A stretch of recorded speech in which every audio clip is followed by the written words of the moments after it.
The latest car culture set is called Mountain Drifters. Some of you have had some issues with the name Mountain Drifters. You think some of the cars aren't necessarily drift cars, but we'll just focus on the word drifters. That means you need a windy road and you need some mountains.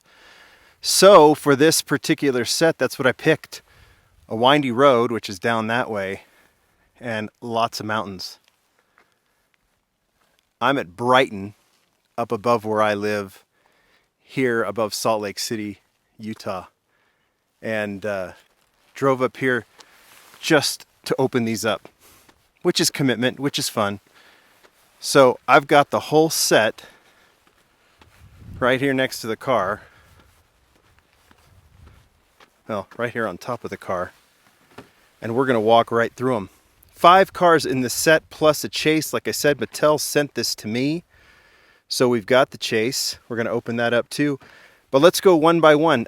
This set is so cool that we're just going to show that with the exception of one car. And that's this one. Because the Toyota AE86 Sprinter Truano has gotten off to such an incredible start just from a premium standpoint.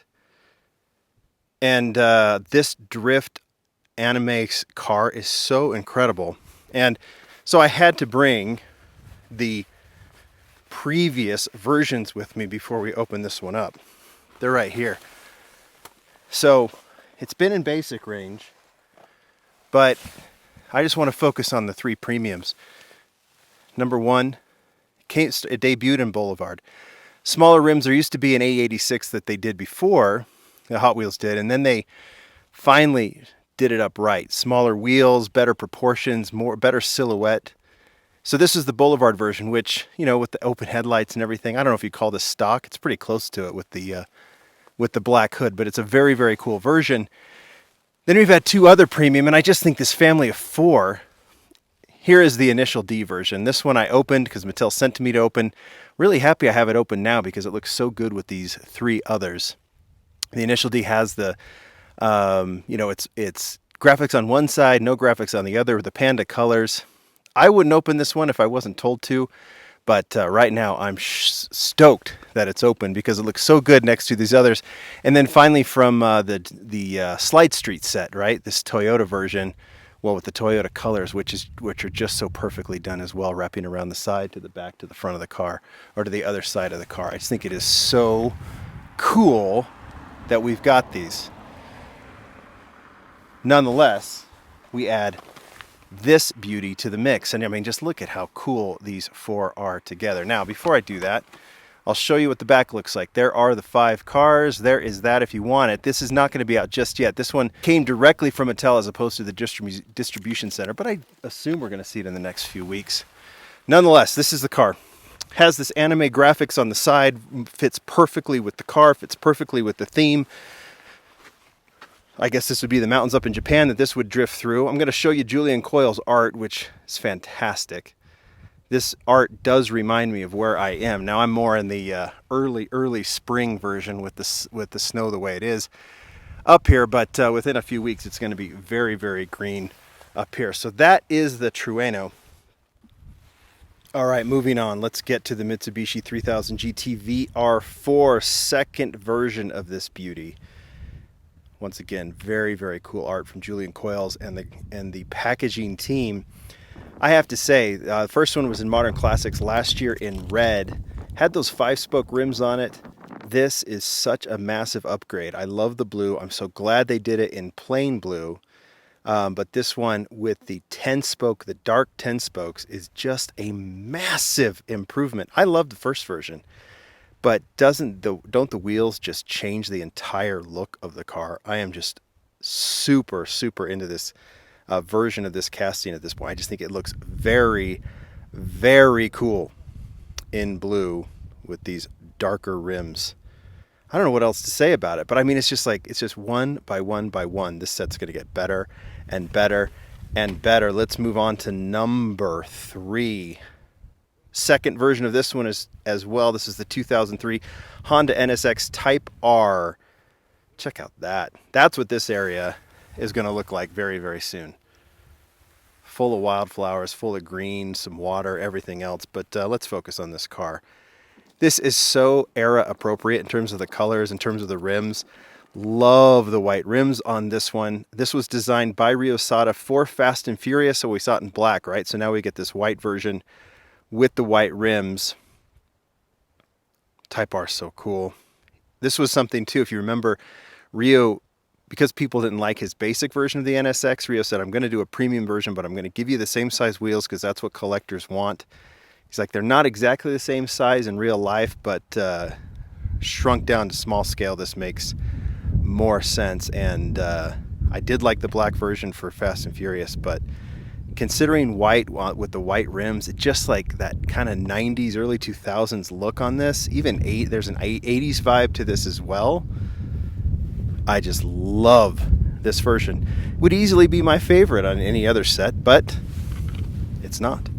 All right, 2 new castings. We're gonna move from number 5 this time. We're gonna skip number 4 because we're gonna do that and the chase. This is the first new casting, the 1995 Toyota Celica GT4. Mountain Drifters is behind it on this one. That's kind of cool in terms of the artwork. I've never been a big modern Celica guy. Obviously the classic, the 70s Celica, and then it moved into the Celica Supra.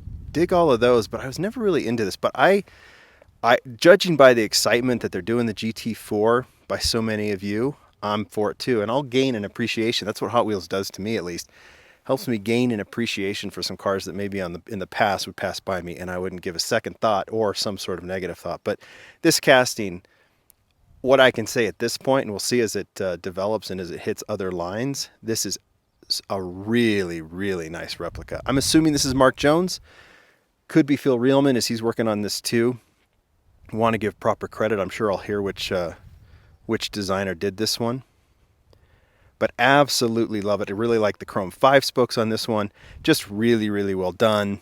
And again, the fact that these 3 middle castings, or these 3 middle models, the Acura, the Mitsubishi, and the Toyota, are done in at least stock versions, you know, like these plain colors with just really cool rims. I'm really, really digging that. I don't say the rims are necessarily stock, but there are those first 4 just really, really cool. But the talk of the town has been this guy.